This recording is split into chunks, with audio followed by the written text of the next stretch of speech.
नमस्कार दोस्तों। एक शेर है कि सच घटे या बढ़े तो सच नहीं रहता, झूठ की कोई इंतहा नहीं होती। मुंबई में मुकेश अंबानी के घर के बाहर स्कॉर्पियो कार के खड़ा करने और उसमें जिलेटिन की छड़ों के बरामद होने के मामले में मुंबई पुलिस क्राइम ब्रांच के अधिकारी सचिन वाजे लगातार फंसते चले जा रहे हैं। उन्होंने अपनी तरफ से कोशिश तो बहुत की कि सारे सच को दबा दें, लेकिन सच कभी दबाया नहीं जा सकता है। अलबत्ता कुछ देर तक के लिए आप उसको पर्दे में डाल सकते हैं, लेकिन उसका सामने आना तय है। सचिन वाजे को एनआईए ने गिरफ्तार कर लिया और 25 तारीख तक एनआईए की कस्टडी में है। सैटरडे को, शनिवार को, जैसे आज सोमवार है, शनिवार को दिन भर लगभग 12 घंटे की पूछताछ के बाद रात 11 बजे के आसपास एनआईए ने सचिन वाजे को गिरफ्तार कर लिया। मामला ये है कि मुकेश अंबानी के घर के बाहर स्कॉर्पियो कार खड़ा करने, उसमें जिलेटिन की छड़ें डालने, मुकेश अंबानी के नाम धमकी पत्र लिखने और उस पूरी साजिश में शामिल होने का। अब किस तरीके से सचिन वाजे इस पूरे मामले से बाहर नहीं आ सकते हैं और किस तरीके से अधिकारी मुंबई पुलिस का लगातार बेनकाब होता चला जा रहा है, उसकी सारी चालाकियां पकड़ी गई हैं, उसका सारा शातिरपन बेनकाब होने लगा है। बारी बारी से एक अकाउंट में आपके सामने रखना चाहता हूं। इससे आपको समझ में आएगा कि यह आदमी क्या क्या करता रहा और फिर समझने की कोशिश करेंगे कि क्यों करता रहा होगा और महाराष्ट्र में अब जो सियासत है वो किस तरीके से लगातार गर्म होती चली जा रही है। और आलम ये आ गया कि शरद पवार को मुख्यमंत्री उद्धव ठाकरे के साथ मीटिंग करनी पड़ी। हम चलते हैं 24 और 25 मार्च की रात, वो जो दरमियानी रात थी। रात के 1:20 पर एक इनोवा कार जो मिली नहीं थी इतने दिनों बाद भी, उसको एनआईए ने बरामद किया है। वो इनोवा कार जो पुलिस महकमे की ही थी, वो रात 1:22 पर मुलुंड के नाके से मुंबई की तरफ दाखिल होती है। मुलुंड नाके से मुंबई की तरफ वो सफ़ेद रंग की इनोवा कार दाखिल होती है। समय होता है रात का 1:20। इसके बाद 1:40 पर वो इनोवा कार और स्कॉर्पियो जो मुकेश अंबानी के घर से लगभग 200 मीटर की दूरी पर खड़ी थी, वो दोनों साथ आती हैं। अब दोनों गाड़ियां एक साथ आ गई। ये जो भी दस्तावेज हैं या जो कुछ भी मैं कह रहा हूं, वो सीसीटीवी फुटेज के आधार पर ली गई तस्वीरें और उस समय के जो वक्त दर्ज किया गया उसके आधार पर हैं। तो 2:18 पर दोनों कारें एंटीलिया के पास पहुंचती हैं, मुकेश अंबानी के घर के पास। स्कॉर्पियो खड़ा करने के बाद स्कॉर्पियो का ड्राइवर उतरता है, इनोवा कार में बैठता है और कार फिर निकल जाती है। 3:05 पर वो सफ़ेद रंग की कार इनोवा मुलुंड के उसी नाके से, जिस नाके से मुंबई में दाखिल हुई थी, बाहर निकलती है।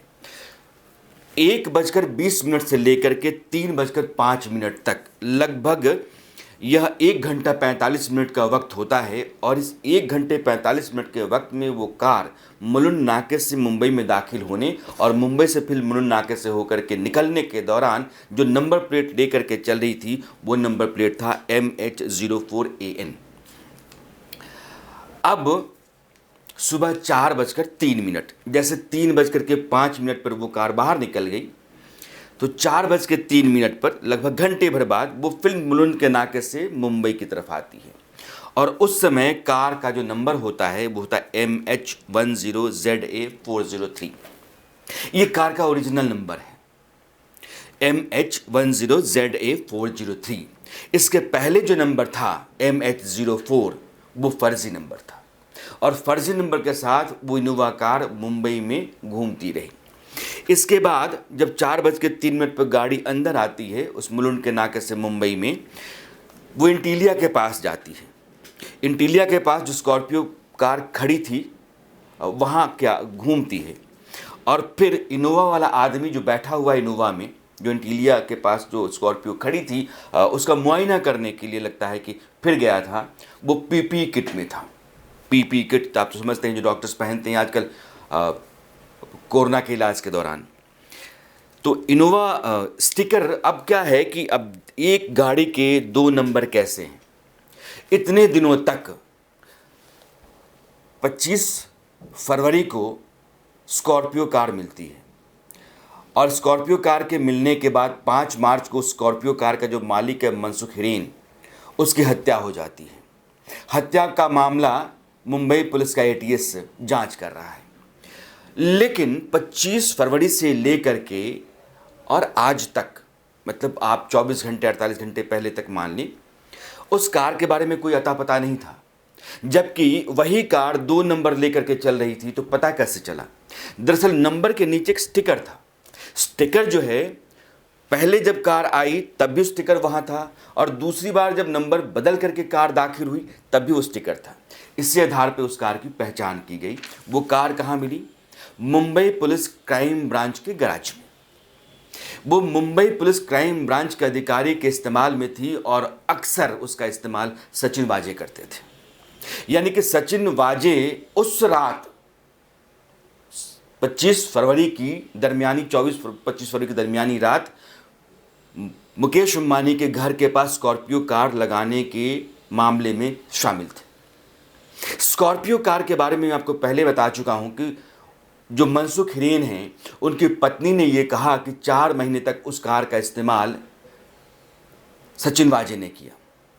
नवंबर 2020 में उस कार को मनसुख हिरेन ने सचिन वाजे को दिया था। सचिन वाजे ने फरवरी 2021 में वह कार लौटाई थी और उसके कुछ दिनों के बाद एक चिट्ठी लिखी मनसुख हिरेन ने 2 मार्च को मुंबई पुलिस कमिश्नर, महाराष्ट्र के गृह मंत्री और महाराष्ट्र के मुख्यमंत्री को कि मेरी कार गायब हो गई 18 फरवरी को, जब मैं जा रहा था मुंबई।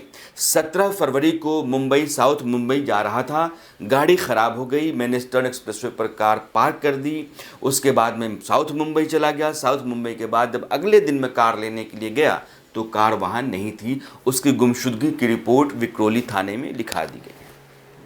एनआईए अब विक्रोली थाने के अधिकारियों से भी पूछताछ करने वाली है कि भाई, अगर 18 फरवरी को गाड़ी गायब हो गई थी तो गाड़ी के गायब होने से लेकर के 25 फरवरी को जब मुकेश अंबानी के घर के बाहर खड़ी मिली, इन 7 दिनों में गाड़ी कहाँ पार्क थी और गाड़ी के बारे में आप लोगों ने क्या जांच पड़ताल की?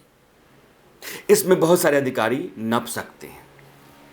एनआईए और एटीएस, इन दोनों के बीच एक लड़ाई चल रही। एटीएस जो महाराष्ट्र का है और एनआईए जो केंद्र सरकार की एजेंसी है। एनआईए को लेकर के जो वकालत करने वाले लोग हैं, एनआईए का होना बहुत ज़रूरी है इस मामले में, और एनआईए अगर ना रहे तो बहुत सारे मामले को महाराष्ट्र की सरकार और महाराष्ट्र की पुलिस रफा दफा कर देगी। उसके 2 उदाहरण हैं। पहला ये है कि इतने दिनों से इनोवा कार का पता नहीं चल रहा था और जैसे ही एनआईए दाखिल हुआ कुछ ही घंटों के भीतर इनोवा कार बरामद हो गई। दूसरा मामला ये था कि जो सीडीआर है, यानी मनसुख हिरेन जिस आदमी की वो कार थी, सचिन वाजे जो आदमी संदेह के दायरे में लगातार है, और बाकी इनसे जुड़े हुए जितने भी लोग हैं उनके बीच में क्या बातचीत होती रही इस दरमियान, इसकी जानकारी लेने का एक ही आधार था कि उन लोगों की कॉल डिटेल रिपोर्ट हो। और कॉल डिटेल्स मुंबई पुलिस को मिल ही नहीं थी, वो निकाल ही नहीं थी। एनआईए ने आकर के कॉल डिटेल्स निकाल ली और ये सारी कॉल डिटेल्स बीजेपी के नेताओं के पास, देवेंद्र फडणवीस के पास पहले से है। तो मुंबई पुलिस की जो हीला हवाली है या उसका जो पूरा रवैया है, वो ऐसा लग रहा है कि इस मामले को कहीं ना कहीं वो टालना चाहती है, रफा दफा करना चाहती है, दबा देना चाहती है। एनआईए के आने के बाद सचिन वाजे पकड़ में आए। सचिन वाजे से लगातार पूछताछ होने के बाद एनआईए के जो करीबी सूत्र हैं वो ये कह रहे हैं कि सचिन वाजे ने ये मान लिया है कि हाँ, यह पूरा मामला उनका किया धरा है। अब सवाल ये है कि ऐसा क्यों हुआ? एक पुलिस का अधिकारी विस्फोटक कहाँ से ले आता है, क्यों ले आता है, उसके पीछे उसकी मंशा क्या है? उस विस्फोटक को एक कार में डाल करके देश के सबसे बड़े उद्योगपति के घर के बाहर क्यों खड़ा करता है? और इस पूरी साजिश में, यह सब कुछ करने में वो अकेला तो नहीं होगा। इसलिए एनआईए कई लोगों से पूछताछ कर रही है। उसमें एक रियाज काजी है, ये एएसआई है क्राइम ब्रांच का, और रियाज काजी से भी एनआईए पूछताछ कर रही है। रियाज काजी के बारे में कहा यह जा रहा है कि जो नंबर प्लेट्स थीं वो नंबर प्लेट्स रियाज काजी नहीं बनवाई। आपको याद होगा कि स्कॉर्पियो के भीतर भी कुछ नंबर प्लेट्स पड़ी हुई थीं जो मुकेश अंबानी के काफिले में चलने वाली कारों की नंबर प्लेट्स थीं, और नंबर जो स्कॉर्पियो के ऊपर था, आगे पीछे लगा हुआ था, वो भी मुकेश अंबानी के काफिले में चलने वाली एक कार का नंबर था। यानी कि साजिश बहुत पुख्ता थी। उसका पूरा रिश्ता कहीं ना कहीं मुकेश अंबानी के साथ जुड़ता है। मुकेश अंबानी के खिलाफ एक षड्यंत्र हो सकता है, लेकिन ऐसा कुछ करने में मुंबई पुलिस का एक अधिकारी और उसके साथ लगे हुए लोग, क्योंकि कुछ बड़े अधिकारियों से भी, एसीपी लेवल के अधिकारियों से भी एटीएस ने पूछताछ की है और घंटों की पूछताछ के बाद वो लोग गए हैं। तो बहुत मुमकिन है कि, माफ़ कीजिएगा, एनआईए की मैं बात कर रहा हूँ, एनआईए ने बड़े अधिकारियों से पूछताछ की है और बहुत मुमकिन है कि अगर सचिन वाजे ने कबूल कर लिया है कि हाँ वो इस पूरे मामले में शामिल रहा है, तो बहुत सारे लोगों का नाम भी वो बताएगा जिनसे एनआईए आगे पूछताछ करेगा। और जिस तरीके से एटीएस मनसुख हिरेन की मौत की जांच कर रहा है, आगे यह भी संकेत मिल रहे हैं कि एनआईए मनसुख हिरेन की जांच को अपने हाथ में ले लेगा, क्योंकि दोनों मामले एक दूसरे से जुड़े हुए हैं। तो सचिन वाजे का इस मामले में शामिल होना सिर्फ एक पुलिस अधिकारी की साजिश नहीं है। ये आदमी बहुत पहले से टेंटेड रहा है, दागदार रहा है, कई तरह के आरोप लगे हैं, पुलिस महकमे से बाहर रहा है, वर्षों तक पुलिस महकमे के बाहर रखा गया इसको, और बाद में जब ये मौजूदा सरकार आई है उद्धव ठाकरे की, तो फिर इसको पुलिस महकमे में शामिल किया गया। लेकिन यह शिवसेना का एक पुराना सिपाही रहा है, महकमे के भीतर भी और महकमे के बाहर जब चला गया था तो शिवसेना की राजनीति के जरिए। तो इसीलिए उद्धव ठाकरे और देवेंद्र फडणवीस दोनों के बीच एक लड़ाई चल रही है। देवेंद्र फडणवीस और बीजेपी के नेता कहते हैं कि उद्धव ठाकरे बहुत नरम दिल हैं और वो अपनी दरियादिली एक ऐसे आदमी पर दिखाना चाहते हैं जो संगीन आरोपों का, जिसके ऊपर संगीन आरोप लगे हुए हैं। अब मामला जब इतना पेचीदा हो गया, उलझने लगा और सरकार मुसीबत में आती हुई सी दिखने लगी, तो एनसीपी के नेता शरद पवार आज उद्धव ठाकरे मुख्यमंत्री के साथ बैठक में आए। दोनों नेताओं के बीच घंटे भर की बैठक हुई। इसका पूरा ब्यौरा बाहर नहीं दिया गया। माना यही जा रहा है कि सचिन वाजे को एनआईए ने गिरफ्तार किया और मुकेश अंबानी के घर के बाहर जिस तरीके से गाड़ी खड़ी की गई, उस पूरे मामले में उसका हाथ दिखने लगा है, सबूत नजर आने लगे हैं, तो सरकार के ऊपर सवाल आएंगे, सरकार के ऊपर दाग आएगा, सरकार के ऊपर कीचड़ उछलेगा। सरकार को कैसे बचाया जाए और सरकार इस मामले से अपने आप को कैसे अलग कर ले, इस बारे में ही शरद पवार ने उद्धव ठाकरे से बात की होगी। लेकिन यह पूरा का पूरा मामला अभी भी कई तरह के सवाल अपने भीतर दबाए हुए हैं, जिनका जवाब ज़रूरी है। और उन सवालों का जवाब आता है, बहुत सारे संदेह हैं जो साफ होते हैं, अंधेरा छंटता है तो एक बड़ा षड्यंत्र भी सामने आ सकता है, जिसमें बहुत बड़े बड़े लोग शामिल हो सकते हैं। इसीलिए आने वाले वक्त में बहुत बड़ी मछलियां एनआईए की गिरफ्त में होंगी, उनसे पूछताछ हो सकती है।